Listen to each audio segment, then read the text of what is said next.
எல்லா லைட்டையும் போடுங்க sir. Sir லைட்டா போடுங்க சார். அந்த பிளாக் ஆடு எங்க இருக்குன்னு நான் பார்க்கணும் சார். எப்பா ஒரு குருவி கூட கை தூக்கலங்க. ஏன்னா இவ்வளவு சுயநலவாதியா இருக்கீங்க சார். நீங்க கூட தூக்குறீங்களா சார்? நான் இந்த வருஷத்துல யார்ட்டையும் பேச மாட்டேனே. பூரா ஸ்பான்சரு இருக்கிற பேமெண்ட்ல பாதி முடிச்சுக்குவாங்க. அப்புறம் நான் மஸ்கட்ல இருந்து அறந்தாங்கிக்கு கடல் வழியா குதிச்சு தான் கட்டுமாவடியில் எந்திரிக்கணும். எதுக்கு இந்த வம்பு? ஒரு ஆம்பளை கூட கை தூக்கல சார். சுயநலவாதி சார் நீங்க எல்லாம். இப்ப பாருங்க சார் எங்க பெண்களை எப்படி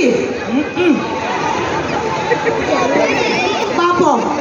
யாரெல்லாம் இந்த புருஷன் கடவுளே நன்றிடா சொன்ன பெண்கள் மட்டும் கை தூக்குங்க.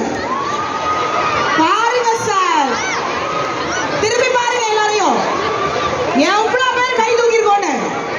உங்களை மாதிரியா நாங்க? Thank you madam. எல்லா பெண்களும் கை தூக்கிருக்காங்க. எப்பவுமே பெண்கள் தான் சார் பெஸ்ட் எல்லா விஷயத்துலயுமே. எங்களுக்கெல்லாம் எப்பேற்பட்ட புருஷன் வேணும்னு ஆசை தெரியுமா? பாண்டியன் ஸ்டோர்ல வர்ற மூர்த்தி மாமா மாதிரி இருக்கணும்னு ஆசை.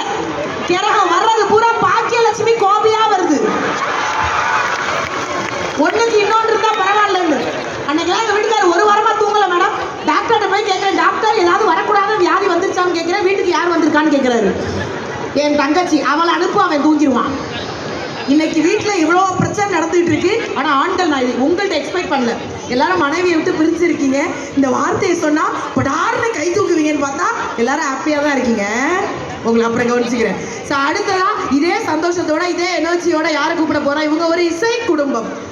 அப்பா பாடுவாங்க, வாசிப்பாங்க. அதுலயும் குறிப்பா இவங்க கிட்ட வெறும் பாடல் திறமை மட்டும்தான்